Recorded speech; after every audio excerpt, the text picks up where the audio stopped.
pa rin sa ating kapatid sa Caloocan, ng kapatid na Gina Mascarinas. Good evening po, Brother Emil and Brother Joben, sa lahat ng mga kapatid kay Kristo. Ayan, ayaw mag-click, kaya ayaw lumabas.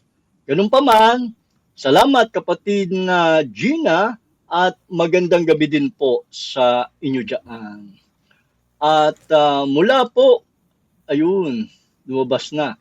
Mula po kay kapatid na Judy Gala, good evening everyone. Salamat po kapatid na Judy at magandang gabi din po sa inyo dyan.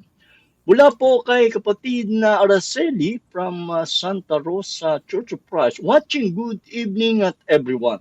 Happy Tuesday.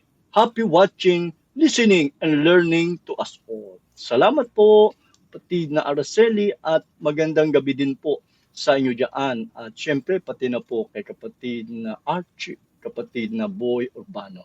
Magandang gabi po sa inyo dyan. Mula po kay kapatid na Maribel, amen. Blessed evening po, Brother Emil, Brother Joben, and to all brethren in Christ worldwide. Greetings from Batangas Churches of Christ. Salamat po, Sister Mary, at magandang gabi din po sa inyo dyan at sa iba pa nating mga kapatiran dyan sa Batangas, Churches of Christ, magandang gabi po sa inyong lahat. Ating mga mahal na kapatid dyan po sa may Pampanga, kapatid na Calvin at Dalia Colis. Magandang gabi sa gwapong naka-eyeglass.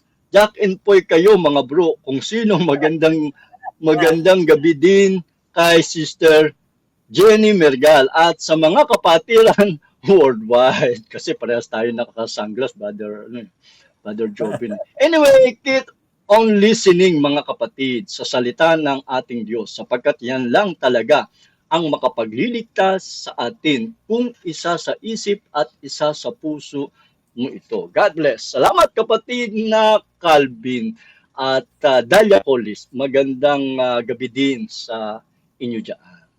Mula pa rin kay kapatid na Maribel at highlights at followers at everyone. At mula pa rin kay kapatid na Calvin at Dalia Colis at highlights sa kanilang pag-mention sa kanilang mga FB friends.